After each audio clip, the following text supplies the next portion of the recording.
So I see South African football fans have their knickers in a twist over what Hugo Broos said at the press conference yesterday about Mbekezeli Mbokazi. Now, I get you. South Africans, we love our own. We are very protective of our own. And I think one of the things I know for a fact is this whole thing about our country history. When a white man says what Hugo Broos said about a black man, we take it very personal. He even said something about a black woman. Now, that's what a lot of South Africans will take very personal, Coach Hugo, and I suppose you need to know that. But I get where Coach Hugo Broos is coming from. You have a squad, a huge squad of players. You've set yourself as this disciplinarian who wants order in your house, and somebody breaks the rules. You are going to lose it, as some people have said Coach Hugo Broos did. But I wouldn't say that was losing it. Here's the scenario. Bafana Bafana are going into camp. We all knew that. Monday, they are all going into camp. But Hugo Broos and his team feel, okay, Orlando Pirates, you had a long season. You've just played in a cup final. Let's give your players an extra day's break. Come in on Tuesday, boys. And as most players would do, you go home. It's what a lot of us do. You go see your parents, especially because there's an Africa Cup of Nations coming up. You're going to be away from home for a long time. It makes sense that players would go home. But come back on time. Come back on time, because especially because you've been given an extra time. I don't know the reasons behind Mbekezeli Mbokazi being late. Coach Hugo Broos did not say that, okay, he missed his flight. Why he missed his flight, it's something he would have explained to his team, Orlando Pirates, who apparently were the ones who informed Coach Hugo Broos that the boy has missed the flight, therefore he will be coming in late. And Hugo Broos duly lost his cool. A lot of people feel he should have acted better. I saw a video of a player from the US who plays for Chicago Fire who felt that Hugo Broos threw Mbekezeli under the bus. He says in America, if a coach did what Broos did, he probably would be fired. I don't know. Now, my take on this is this. Hugo Broos did the right thing to call out Mbekezeli for what he feels is unprofessional behavior, because he's done it before. If you remember, Jaden Adams did not have his passport, missed his flight, also did not come to the camp, and Hugo Broos made it clear that he is not going to stand for such behavior. Now, why should he be different when Mbekezeli Mbokazi does the same? If you do that, you are opening yourself up for continued ill-discipline. He said South African players are ill-disciplined. I see people are taking that very personally, thinking the old man is attacking our country, but he is not. And I think South African fans, when we love somebody, we tend to just build bridges around him, build fences around him, protective fences around him. Mbekezeli Mbokazi is a superstar of the moment. We all love him. But when he gets out of hand, it has to be said. I think a lot of you guys have very short memories, because if you remember, there's this whole big comparison of Mbekezeli and Mbulelo Mabizela. Comparisons are very uncanny. Great youngsters from KZN, good defenders, incredibly comfortable on the ball, leaders in their own rights. Now, Mbekezeli Mbokazi, everybody has been saying he's going to be like OJ in terms of playing, and he's done that already. Plays for the national team, he captains them, he captains Orlando Pirates, he helps them win things. Now, what we don't want is then for this youngster to go the other route, the ill-disciplined route that OJ went, that saw his incredible career being cut short, really, because OJ finished way before he could achieve the things I felt he should have achieved. And my view is OJ was protected a lot by Orlando Pirates for a lot of misdemeanors. And when you do that, a player gets to think he's good, to think he can get away with anything. As Hugo Broos said, I can arrive when I want. And that should not be the case. I remember when he was still young, OJ, staying with the likes of Harris Cheu, when he was still playing for the junior side. The signs were always there. He has a kid who loved his drink. He has a kid who always, not always, but who missed his training sessions. And because he did that, nothing was done. No discipline. No, OJ, you missed this, therefore you are not going to play. No, he's such a superstar that he plays even probably when half drunk. And that's the challenge we've had in South African football. And what did that do for OJ? He gets the biggest opportunity to play in England, one of the biggest leagues in the world. He goes to Tottenham, who love him, has like the most beautiful debut, scores a crack of a goal against Leicester City. That should have set him up for big time. But because of those ill-discipline issues, he didn't last in England. And I mean, I know of a story where, I mean, when OJ went to England for the first time, I mean, on his flight there, OJ gets drinking in the plane, as people are wont to. The drinks are free. He arrives there not being well and still a bit tipsy, probably still drunk. And what do his agents do? They keep him in his hotel, tell the club that he's not well so that he sobers up before he goes to training. So they clean up after him. And when you do that, a player gets used to, oh no, I can mess up and they will do that for me. And that's wrong. So Mbekezeli Mbokazi, I don't know what stopped him from what made him miss his flight. I mean, a good friend of mine who loves his football was saying, no, Coach Hugo Broos was in a hurry to speak about OJ because he had not yet spoken to him about what caused the delay. That's probably true. Perhaps he should have said with the youngster, but there was a press conference. The young man has not arrived yet in camp. A question is asked about him. It wasn't even about where he was. It was about the fact that he's going to the States. But the old man, being the old man that he is, he opens up and he did say, I wasn't planning to talk about this, but you asked me and this is the story. I think what got to Hugo Broos is the reasons that he got from Pirates. He didn't say what the reasons were, but he felt they were nonsense. Why? Because Coach Owadu had clearly called him before, saying, oh, my player has missed his flight and he's angry. So Hugo Broos, when he gets the message from Orlando Pirates, he's not happy. He's bound to not be. You are a player that has to be coming here. Everybody's in here. You are not here. It's a problem. So I know that a lot of South Africans will feel Hugo Broos should not have said what he said, and I'm sure he's going to sit down with Mbekezeli. He'll tell him exactly where and what he should do. He cares about this guy. I think one of the things that we should get right with Hugo Broos is that he's a player. He's been a player himself. He knows what makes a player succeed. He knows that discipline is very important. He's played at the World Cup, this guy. He's played at the highest level. And he cares about our players. And that's why he wants them to just carry themselves as professionals. And what does a professional do? I mean, I was thinking about it, actually. Pirates win the Cup final on Saturday. Sunday, the players get off.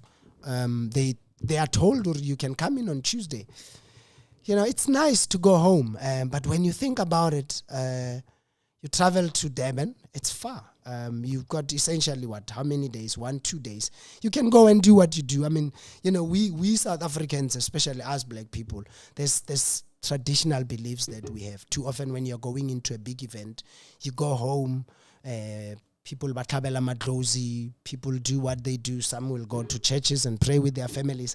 And that's right, because it's what you believe in, you want to be protected. But remain professional. Make sure you don't miss that flight. Come back in time for the squad, because if you come in late and the others are there early, who are you? What makes you think you're special? I mean, we've just had this in the English Premiership just recently.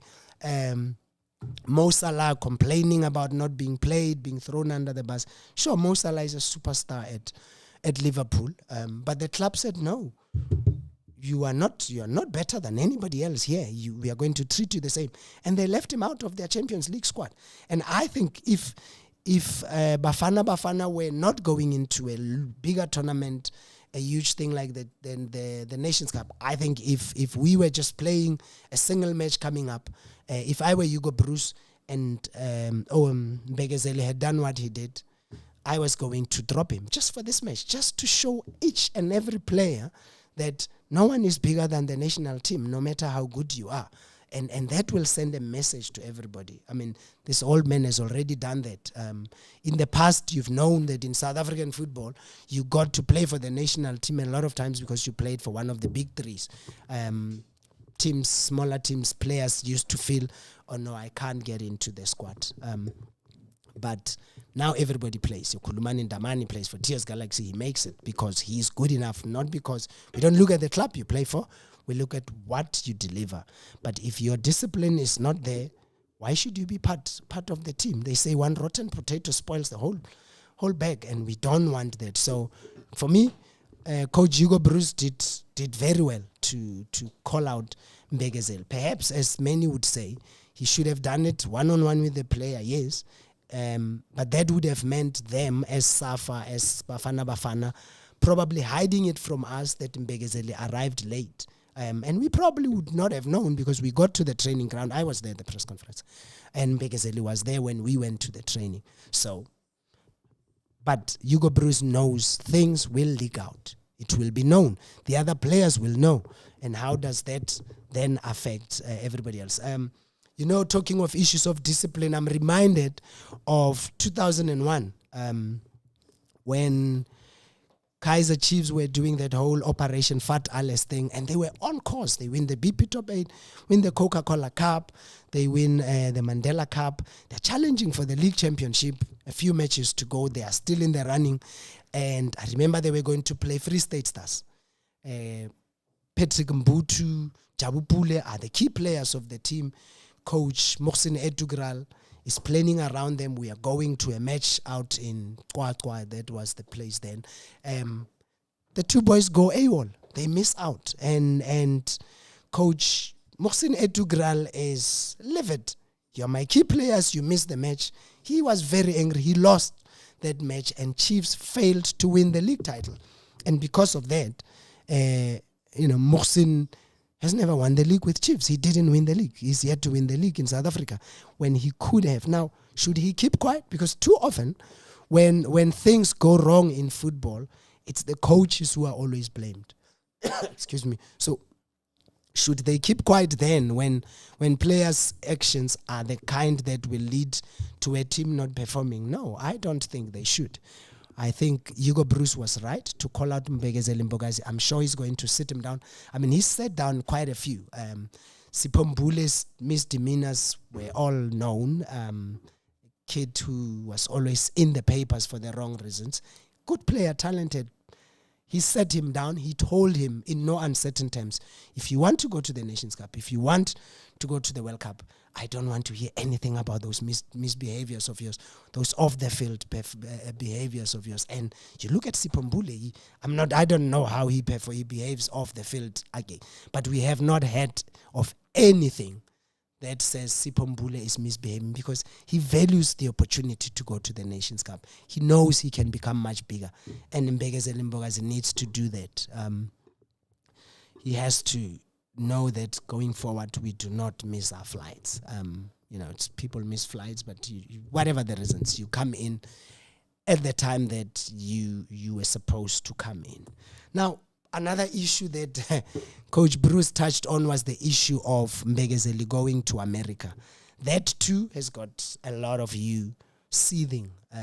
Who is this man to tell Mbekezeli where to go? This boy has gotten a huge contract. Good money for himself and his family. I was checking the contract that he's said to be on. Will get him close to between 150,000 to 200,000 US dollars. That's a lot of money in South African terms, and a young black man is going there to make money, to change his life. He's a good player. He'll make it on the pitch. No one can doubt that Mbekezeli will make it. But what does Hugo Broos think? He says it's a bad move. Hugo Broos has always said that he does not rate the American League. It's his views. Do we agree with him? I don't know. I feel the reasons he put forward for saying Mbekezeli should probably have waited, I agree with him. There's the Africa Cup of Nations coming up. There's the World Cup coming up. Mbekezeli Mbokazi is going to play in those, and he's definitely going to do well. We know him. He's a good defender, solid boy who will do well. Chances are, at the Nations Cup, there will be other new clubs who look at him, get impressed, and feel, we need to sign this boy. Now, he's committed to the US. Say a Barcelona, for example, see him. They'll lose out. He'll probably lose out because the Americans are unlikely to sell. Or if they do, they will sell him for way more than what Pirates got. So when you look at it from that angle, it could well be that perhaps Mbekezeli and his agents should have waited. Talking of his agent, did you hear what Bruce said? He called Basia, is it Basia, the agent of Mbekezeli? He says a young little lady who thinks she knows football. You have to love Hugo Broos. He's so what I've picked up as you know, it's there's something about getting older that happens. A lot of this, when you get to your 60s, your 70s, you almost don't give an F what anybody says. Hugo Broos is at that stage where he just says what he believes. If he feels something, if he believes something, he says it. How it impacts on others, he clearly doesn't care, because I saw a former colleague of mine writing on Facebook about this is disrespect to the women. Why do you call him call her a little woman? And perhaps that's the case. But all Hugo Broos was saying was, agents often, when they see money, they thinking my 20%. America comes calling. A lot of them don't think, is this good for the player? Is this? They just sign, and perhaps this could be the case. It's a good move from Mbekezeli financially, football-wise. Is it a good move? I've spoken to Bradley Canel on this channel before, and he said the American League is a good league. Competitive, he says, but you heard what Hugo Broos said, and he's right. Again, Hugo Broos said Chicago is one of the worst teams in the MLS. I looked at the league table. Bradley Canel's team won the normal season, and the number 1 plays against number 8, and who was number 8? Chicago Fire. So, in a way, Hugo Broos has what he says. He's not sure if this is the case, but he's heard that Mbekezeli could well be playing for MLS too. If that's the case, he is right again. Bad move, but we will wait to see when it happens. I believe perhaps they should have waited a little for this Nations Cup, but the offer came. Orlando Pirates agreed to it. The player clearly agreed to the terms. The agent agreed, and the young man is going to be playing in the States. If he does well at the Nations Cup, which I think he will, if he goes to the World Cup and performs even better, offers will come. The challenge is, will the American club be willing to let him go? And if they don't, what does it do for his future? You know, but I think as South Africans, I think we honestly need to be, I think, a little thankful that we have a coach like Hugo Broos who tells it like it is. Because over the years, there's been a lot of ill discipline with our players. And no one has spoken about it because coaches are afraid of maybe stepping on the toes of their chairman. In the media, we, sort of afraid to say certain things because clubs might block you or something. And I think it's good that there's somebody who's calling us out. Over the years, we've had way too many players dying of accidents, and we know why. They come back from matches, instead of going to rest as professionals should, they go out and go drinking and partying, and they drive very fast cars very early in the morning. They get involved in a car accident. Professionals should be professionals. Players who, it's a livelihood that's going to last the most 10 years, and if you waste it, we are going to have those cases. I mean, just the other day, I interviewed Junaid Hartley, a great player who could have gone on to become a superstar. But he allowed the fame to go to his head. He got into drugs. He's sobering up now. He's a big man and he's talking about it. He's regretting the decisions he made. And we don't want that to be happening to these current generations. The Mbokazis, the Rele Mofuke and them, they need to learn from the guys who came before them to say, discipline is key. As I say, it starts with the little things. If you miss your flight, why do you miss your flight? Where were you the night before? What were you doing? It's those kind of things. And I think my hope is that in the heart-to-heart chat that they had, Hugo Broos makes it clear to this youngster that such is not allowed, and that he then takes it to heart. He doesn't see it as an attack on himself, but he sees it as a former player who's been there, done that, an old man who cares about young players, who wants them to do well. Because believe me, Hugo Broos loves these boys and he wants them to do well. So, Mbekezeli Mbokazi Mfanak, you're a great player. You've got great potential. And yeah, America might not be the greatest place you're going, but you're going to go there, change your life, change the life of your family. Discipline is going to be very key, because the temptations in those big cities are going to be huge, huge, huge. And if you are going to miss your flights, if you are going to not be there when you're supposed to be, those ones, they are not South Africans. They are not going to care about you. To them, you are just an employee. And that's another thing, hey? We are very quick to come to the defense of these players. But you, as a fan, at your work, if you don't arrive on time, what happens? There's discipline. Your bosses are going to call you to order. So why should it be different with these boys? Just because they are superstars? No, it shouldn't be like that. And yeah, I'm very glad that Coach Hugo Broos has called out Mbekezeli, and the rest of the squad now know that if I go out of line, I'm in trouble with this old man. And as they say, the hair dryer treatment that used to be given by Sir Alex Ferguson, looks like we have our own Sir Alex Ferguson here, and it can only be good for our team, because we are going to have, talent-wise, we've seen it. Our players over the years under this old man have proven to be very good. We just need them to get all the little things in order, arrive on time for training, arrive on time for camps, and we are A4 away. So we know Bafana Bafana are going to be playing this Tuesday. It's a friendly match. Coach Hugo Broos has said it's just a training match against Ghana, a Ghana team that's not going to be at their strongest, because I don't know why FIFA made that decision again. National teams in Africa get their players 2 weeks before the tournament. But no, Gianni Infantino and his people just went and changed it. Now it's just 6 days before.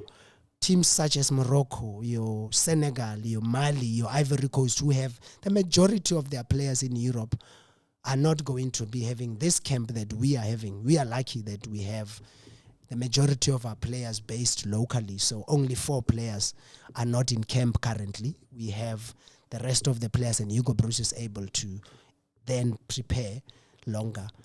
I mean, a pity, he said, for Morocco, for example, who will only have their players on the 15th, and just 6 days later, they're playing their opening match. It's crazy, and it's about time FIFA took African football seriously. For me, that's serious disrespect for the continent. And the clubs in Europe continue to hold sway. They continue to dictate when we get our players. And for us, we are blessed that the majority of our players are based here. And for once, I liked that Hugo Broos called that out, because over the years, when you listen to him speak, he's pro-European, but he knows, he works here in Africa, and he says, this tournament has to be respected. So on Tuesday, Bafana Bafana will play a friendly against Ghana at Dobsonville Stadium, and then thereafter they will travel to Morocco, where we are hoping they will bring it home. Can they? 30 years on. Remember, we won this tournament back in 1996. Now it will be 2026 when the final will be played, 18 January. Can we win it? I think when we won it, it was January 16, so just 2 days short of 30 years. Can we see Ronwen Williams will lift in the trophy like Neil Tovey did? That would be nice. It's not going to be easy. We've got Egypt, we've got Angola, and we've got Zimbabwe in our group. But I think we should be able to progress into the knockout stage, and from there on, anything is possible. So let's go do that. And yeah, as I said, Mbekezeli Mbokazi, a superstar, but stop behaving like a superstar. Do that on the pitch, but off it, behave professionally, and you are set for great things. The likes of Lucas Radebe, Yonil Tovis, those are people I think these youngsters should be looking up to. Get them to be the role models. Lucas, you've been a role model for South African players. Reach out to the young man, make him understand what Coach Hugo Broos is saying, because perhaps he might not get it from him, but when it comes from a fellow player, somebody who's, they all look up to you. And my challenge to you, Ru, is reach out to this young man, talk to him, make him see the world is his oyster, but he shouldn't go the way of the OJs of this world and mess it up. So yeah, that's my take on this. Inside SA Soccer with me, Bra Jakes.